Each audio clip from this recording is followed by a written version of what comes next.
Operation Sudarshan चक्र के तहत अवैध हथियार के खिलाफ पुलिस की बड़ी कार्रवाई। एक अवैध 315 बोर देसी कट्टा और एक जिंदा कारतूस के साथ अभ्यास अपराधी ऐशवीर को किया गिरफ्तार। सरमथुरा महानिरीक्षक भरतपुर रेंज एवं धौलपुर पुलिस अधीक्षक मनोज कुमार द्वारा चलाए गए ऑपरेशन सुदर्शन चक्र के तहत अवैध हथियार धरपकड़ अभियान के तहत कार्रवाई करते हुए प्रशिक्षु आरपीएस अंगद शर्मा के नेतृत्व में सरमथुरा थाना पुलिस ने आरोपी ऐशवीर पुत्र बच्चू सिंह गुर्जर उम्र 45 साल निवासी मलपुरा थाना सोने का गुर्जा को एक अवैध कट्टा, एक जिंदा कारतूस 315 बोर के साथ मलपुरा मोड़ झीरी रोड से गिरफ्तार किया। थाना प्रभारी देवेंद्र शर्मा ने बताया कि गिरफ्तार किए गए आरोपी ऐशवीर के खिलाफ थाना में पूर्व में भी मारपीट, धोखाधड़ी, जुआ, अध्यादेश, पशु चोरी आर्म्स एक्ट के तहत कई प्रकरण दर्ज हैं। आरोपी 13 साल पुराने प्रकरण में न्यायालय से स्थायी वारंटी है। गिरफ्तार आरोपी के अवैध हथियार लाने बाबत अनुसंधान किया जाए। ऑपरेशन सुदर्शन चक्र के तहत अवैध हथियार का अभियान आगे भी लगातार जारी रहेगा। कार्रवाई के दौरान थाना प्रभारी देवेंद्र शर्मा, प्रशिक्षु RPS Angad Sharma, head constable Gopal Singh, constable Ashok Kumar, Anil Kumar, Om Prakash सहित पुलिस जाब्ता मौजूद रहा। श्रीमान जिला पुलिस अधीक्षक महोदय, जिला धौलपुर द्वारा अवैध हथियारों की धरपकड़ अभियान के दौरान कल थाना सरमथुरा पुलिस ने थाना सरमथुरा पर प्रशिक्षु आरपीएस श्री अंगद शर्मा आरपीएस जी के नेतृत्व में एक टीम गठन कर थाना सरमथुरा के पिछले 13 वर्षों से फरार स्थायी warranty ऐशवीर son of Shri Bachchu Singh Gurjar उम्र करीब 42 साल निवासी मलपुरा थाना सरमथुरा को एक अवैध देसी कट्टा 315 बोर और एक अवैध जिंदा कारतूस 315 बोर के साथ गिरफ्तार करने में सफलता अर्जित की है। मुलजिम ऐशवीर के खिलाफ थाने पर पूर्व में कई आपराधिक प्रकरण दर्ज हैं, जिनमें चोरी, भैंस चोरी एवं मारपीट के अलावा आर्म्स एक्ट और जुआ के मुकदमे भी दर्ज हैं। मुलजिम अन्य दूसरे थाने मासलपुर जिला करौली में भी वांछित है। तो मुलजिम से अवैध हथियार लाने ले जाने बाबत अनुसंधान किया जा रहा है। मुलजिम के खिलाफ 3/25 आर्म्स एक्ट में मुकदमा दर्ज कर अनुसंधान जारी है।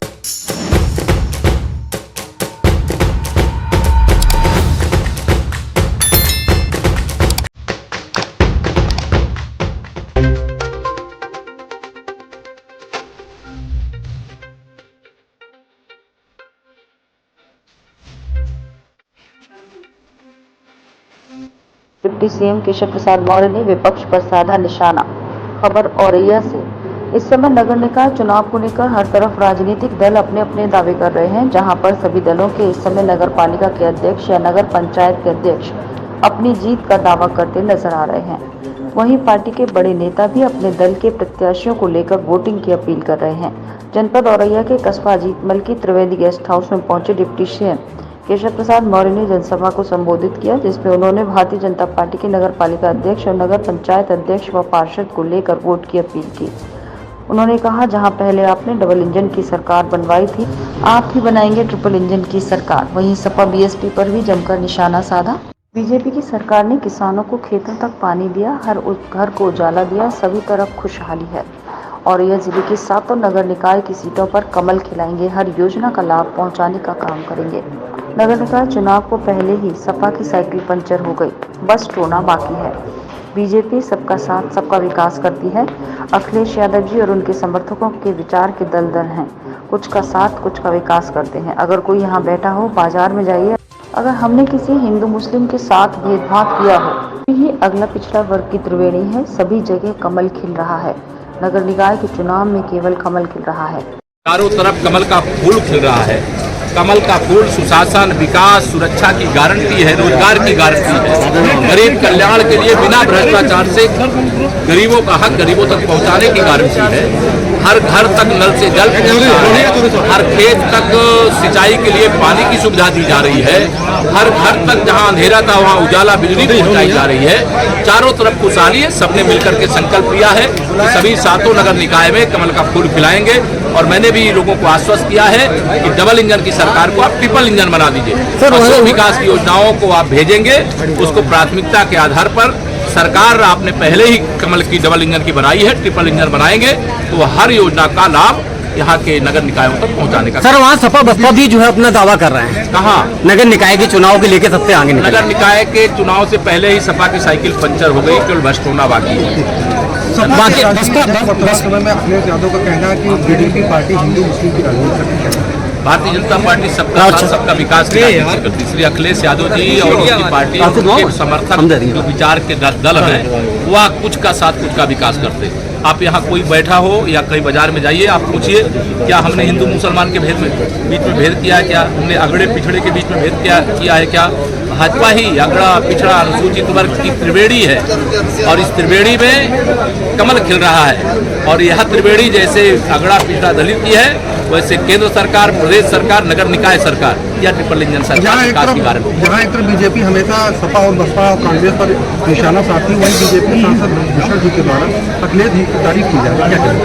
उनका व्यक्तिगत मामला, उसमें कोई विषय नहीं। अभी नगर निकाय में कमल खिल रहा है, उसको खिलाने के लिए निकाय चुनाव में जीत को लेकर कितने सुनिश्चित? एकदम एक तरफा विजय हो रही है और जनता जिला रही है विजय, कार्यकर्ता विजय दिला रहा है और भाजपा की इसमें पार्टी के कुछ लोग जो निर्दलीय चुनाव भी लड़ रहे हैं, उनके लेकर क्या कार्रवाई की जाएगी? क्या पार्टी के कुछ ऐसे लोग लोग निष्कासित किया है और जो ऐसे भाजपा के विरोध में लड़ रहे होंगे उनका निष्कासन होगा और 6 साल के लिए प्रवेश का रास्ता बंद होगा। अभी तक कितने लोगों की कार्रवाई की गई? बहुत बड़ी संख्या। सरकार बनती है तो बार बार बनती है। सपा बसपा या कांग्रेस की सरकार बनती है तो जनता इनसे दूर भगाती है, क्योंकि इनकी सरकार बनते ही ये लूटेंगे, मारेंगे, काटेंगे और कानून व्यवस्था को ध्वस्त कर देंगे। भारतीय जनता पार्टी सबके जीवन में खुशहाली लाने का काम करेगी। औरैया के सभी बीजेपी के प्रत्याशियों को जिताने की अपील की।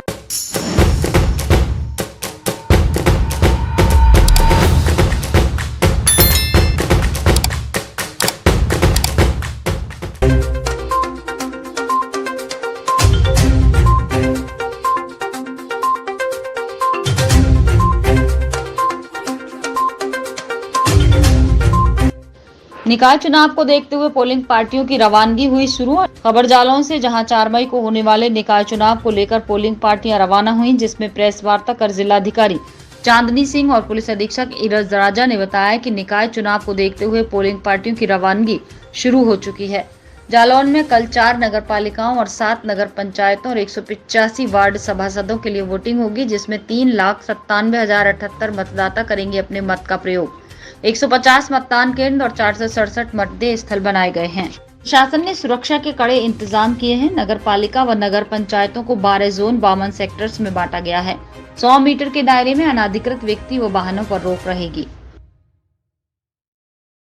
जनपद जालौन नगर निकाय चुनाव के प्रथम चरण में आता है, तो मतदान यहाँ पे 4 तारीख यानी कल शेड्यूल है और कल सुबह 7 बजे से 6 बजे तक ही मतदान होना है और इसी के संबंध में हमारी सारी तैयारी पूर्ण हो चुकी है। 467 बूथ हैं, कुल 150 मतदान केंद्र हैं और हमने आज रवानगी जो की जा रही है, प्रत्येक तहसील में एक सेंटर बनाया है रवानगी के लिए और वहीं से नगर निकाय वार सभी पार्टियां रवाना हो रही हैं। पुलिस बल भी सभी जगह मौजूद है जो साथ में पार्टियों की रवाना होगी और पूरी तैयारी हमारी दुरुस्त है। कल पुलिस बल और मजिस्ट्रेट्स की साथ में ब्रीफिंग की जा चुकी है, सबको आवश्यक निर्देश दिए जा चुके हैं। हमारे 52 सेक्टर हैं और 12 जोन हैं। इसी में पूरा जो हमारा निर्वाचन का क्षेत्र है वो विभाजित है और कंट्रोल रूम भी हमारा एक्टिव किया जा चुका है, जिसके माध्यम से हम सारी मॉनिटरिंग तत्काल करते रहेंगे और कोई भी समस्या कहीं आएगी नहीं। सभी बूथों पर सारी आवश्यक सुविधाएं उपलब्ध कराई गई हैं पार्टियों को और कोई भी किसी भी प्रकार की गोपनीयता भंग होने का कोई चांस नहीं है और ये निर्वाचन जनपद जालौन में पूरी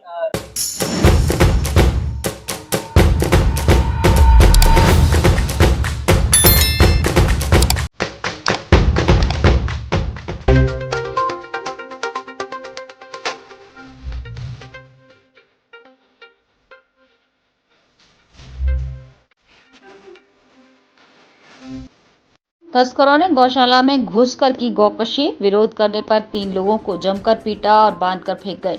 एटा में गौ तस्करों ने गौशाला में घुसकर गौकशी की वारदात को अंजाम देकर विरोध करने पर 3 लोगों को जमकर पीटा। इसके बाद तीनों को बंधक बनाकर वहीं फेंक गए। उत्तर प्रदेश के एटा जिले में गौ तस्करों ने बीती रात गौशाला में घुसकर गौकशी की वारदात को अंजाम दिया।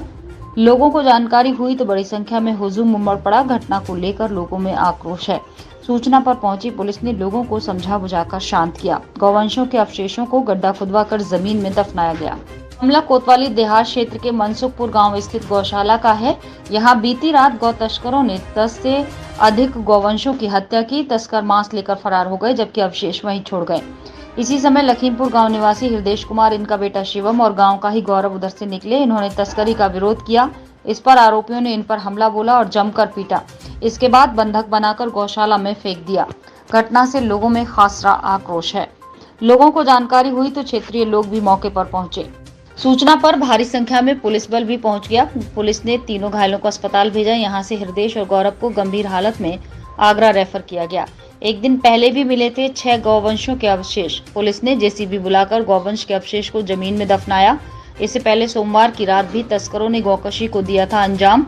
आरोपी वापस गांव के 6 गौवंशों की हत्या कर अवशेष छोड़कर गए थे।